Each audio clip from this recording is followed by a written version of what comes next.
Ahoy, you cheeky chapsticks. How's it going, everybody? FearTheBeardo here, and first off, I just want to thank everybody who tuned in to my brand new The Boys Season 3 trailer reaction video. It is now the most popular video on my channel, and I would like to thank every single one of you who viewed the video, who liked the video, and left me a comment. I really appreciate it. So, it looks like you guys like The Boys content. So, your boy just recently watched The Boys Diabolical animated series on Amazon Prime. Now, I'm not sure if this is going to be a season 1 of future seasons, if there's going to be a season 2. The end of episode 8 definitely makes you want a season 2, but we'll get into that a little bit later. Now, all of these episodes, I wasn't quite expecting them to be so short. It was actually kind of refreshing for them to be that short, because I wasn't sure if I wanted to, sit down and just binge 30 to 40 minute episodes, but each one is about 15 minutes. What these episodes kind of remind me of is when you were a child, you were kind of tricked, or you just watched for fun Happy Tree Friends, where it starts off just kind of innocent and sweet and a normal cartoon, and by the end of the episode it gets very gory and very raunchy and very mature and disgusting. And that's exactly how every single one of these episodes are. I would even argue that some of these episodes are more gory even than the TV show The Boys. Maybe not some episodes. There's some definitely episodes in the live action The Boys that are beyond disgusting and beyond gory. But this show, every single episode besides maybe one, is super gory. My least favorite episodes of this short series were probably the turd episode. Even though I did laugh a few times, it was just kind of ridiculous. So every episode had its own. So the first one was Looney Tunes, and then there was a few that looked like just different types of Disney. One kind of looked like Ratatouille, but more drawn. It wasn't a CGI Pixar animation. It was a drawn out, but it's kind of reminded me of Ratatouille a little bit, if that makes sense. A few were clearly definitely like the DC movies, like Flashpoint and Justice League War, Justice League Doom. There were a few that for sure reminded me of Invincible, and then go to find out I'm making this video right now, and some of the minds, some of the creators behind Invincible helped produce this show, which I thought was pretty cool, because The Boys and Invincible already had such a similarity between the two, just putting that aspect of what if superheroes were real in real life? How would the corporations and how would things be different? And both shows are unique in their different ways, but both kind of follow the same premise. So it was cool to see some creators and probably some artists who were involved in Invincible get involved in this The Boys Diabolical animated TV show. The ones that really got me excited. The first one was a silent Looney Tunes film where this doctor who's been taking care of this baby who has laser vision, heat vision. This baby cannot hit a target to save her life, and ultimately they decide to take her life, but this doctor isn't having it, and he wants to adopt her. You can tell that he wants to adopt her, and he just wants her to hit this target so she can pass and find a family, and maybe he can adopt her.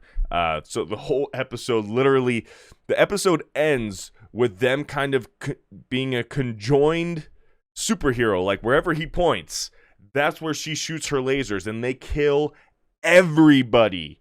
This baby kills everybody, and she is ruthless. She doesn't care. Wherever daddy points, she fucking lasers the shit out of him, and it was awesome. My other favorite ones, my favorite one, I think, was the one with Butcher. When Butcher beats the crap out of this guy who's the drug dealer for the Soups, and he gets the Soups all of their drugs. And Butcher, this really shows the power of Butcher, that Butcher doesn't need superpowers to absolutely own the Soups. He's just a badass. He manipulates his way to get what he wants. And he manipulated this guy, this drug dealer, to spike the superhero. What was his name? It was like the Worldwide Wonder, the World Wonder, the eighth wonder of the world. I forget what his name was. It was like the Worldwide Wonder, and his superpower is he can just fly super fast. And they just crack him out pretty much. So he's just flying so fast, uncontrollably fast, and he winds up killing another soup and kills himself. And then you just see like Homelander, Maeve, and one other one, I forget. She's not in the live action show, and they're like point at the sun, and they're like, "Oh, you see that? There's an alien up there. They must have did it. They must have killed the worldwide wonder." So they fly up to like try to escape, like that's their like way out, because they have no idea. They have no reason to explain what the fuck just happened. This guy just went crazy. He was getting enshrined into the Superhero Hall of Fame, and he just gets cracked out and kills himself in another soup in the act. That has to be probably my favorite episode. Huey in that one looks more like he does in the comics than he does in the TV show, and they even got the voice actor Simon Pegg, who plays Huey's dad in the show, to voice Huey, who actually that character in the comics is modeled after Simon Pegg. The artwork is. My other least favorite episode is probably the cancer episode. It was a little weird and dark, and like the cancer got powers, and the cancer like went out of this lady's body, and like she also had powers, and it was like the results would have been the same regardless, if you know what I'm saying. Like, she was dying of cancer. Her loved one, it was either her son or her husband, went to go inject her with compound V, to hopefully cure her cancer. Well, she and the cancer both get powers, and the cancer like pops out of her body, and it's like she sacrifices herself for the cancer. That one was a weird episode. That one and the turd one are probably my least favorite ones. But the last episode where it gives you like a little flashback of when Homelander is first introduced into the Seven, and he's just a baby at this point, and it kind of shows you the beginning of like his psychological trauma, but his charisma, how he can just talk on a whim and, get his audience's attention, but it gives you kind of flashes, and you can see inside of his head, and you can see how, mentally tormented he is. But while in real life, he is just charismatic, and he's stoic, and he's incredible. But this is where it gets interesting. And if you don't want any spoilers for the comic books, because the comics are a little bit different than the TV show, and I'm no expert on the comic books. I do know a little bit of lore and information on them. I haven't read all of them, but I know enough. So if you don't want to have the comic books spoiled for you, because they are a little different and they're cool in their own way, you should leave this video now, do some research, or you can stick around right here and this will be your research. So I'm going to give you 5 seconds.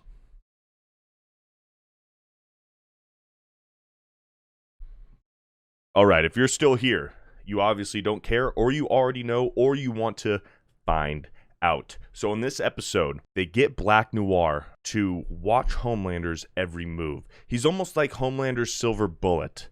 He's put in charge to make sure that Homelander doesn't step out of line. And if you're familiar with the comics, this is your mind starts shooting off, because you know that in the comics, Black Noir is a Homelander clone, and he is like the backup Homelander.